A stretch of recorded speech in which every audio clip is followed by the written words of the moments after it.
Bismillahirrahmanirrahim. Iqbal International Law Services, Muhammad Iqbal Khan, advocate for delivering a legal lecture. Today legal lecture is on the topic of the divorce during Marzul Maut.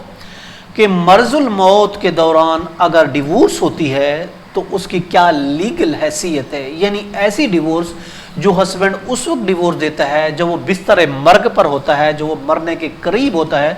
اگر کوئی بستر مرگ پر مرنے کے قریب ہوتا ہے ڈیورس دیتا ہے تو اس کی کیا لیگل حیثیت ہوگی.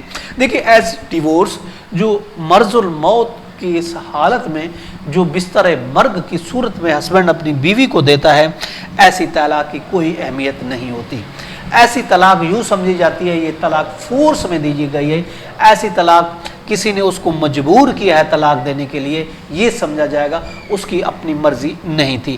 دیکھیں طلاق دینے کے لیے کوئی ریزن ہونی چاہیے، اور آف کورس جب ایک بندہ ہی مرگ الموت پر ہے، بستر مرگ پر ہے، تو اس وقت اس کے پاس کون سی وجہ ہو سکتی ہے؟ کوئی بھی وجہ نہیں ہو سکتی. تو اس صورت میں اگر تو وہ طلاق دیتا ہے تو صاف ظاہر ہے کسی نے اس کو مجبور کیا کہ آپ اس کو طلاق دے دو تاکہ یہ حق کے وراثت سے محروم ہو جائے. اس جائیداد سے محروم کرنے کے لیے اس کو کوئی بھی فورس کرتا ہے، اس کا مطلب یہ ہوا. تو اس صورت میں اگر ایسی ڈیورس دے دی جاتی ہے، ایسی کے لیے فورس کر کے اس کو دے دی جاتی ہے تو وہ ڈیورس کی کوئی لیگل حیثیت نہیں ہوگی، اور ایسی ڈیورس دینے سے وہ اس کی جو بیوی ہوگی اس کے حق کے وراثت سے محروم نہیں ہوگی، اس کی جائیداد سے وراثت سے اس کو محروم نہیں کیا جا سکتا. یہ نہیں کہا جاتا کہ مرنے سے پہلے 2 دن پہلے، 4 دن پہلے، مہینہ پہلے، 15 دن پہلے اس نے بیوی کو ڈیورس دے دی تھی. یہ بات غلط ہوگی، یہ بات تسلیم نہیں کی جائے گی کہ وہ ڈیورس کے لیے کوئی ریزن چاہیے. اور مرگ الموت میں تو ویسے کوئی ایسی ریزن نہیں ہوتی کہ وہ بیوی کو ڈیورس دے. چونکہ اور اس کے علاوہ دوسری بات یہ ہے کہ اگر ڈیورس فار ایگزامپل اس نے اپنی مرضی سے دے بھی دی تھی لیکن اس کے بعد وہ ڈیورس کنفرم بھی نہیں ہوئی تھی، آف کورس اس ڈیورس کو کنفرم ہونے کے لیے اس کو یونین کونسل میں نوٹس بھیجنا ہوتا ہے اور اس کے لیے ریکنسیلیشن ہوتی ہے.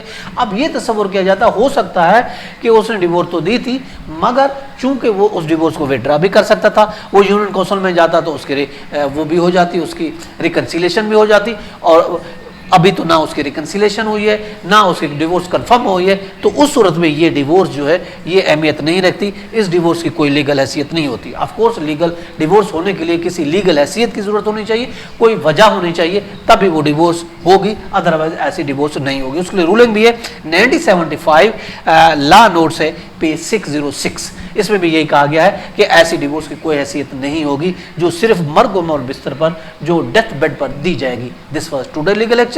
اس کے ساتھ اجازت، اللہ حافظ.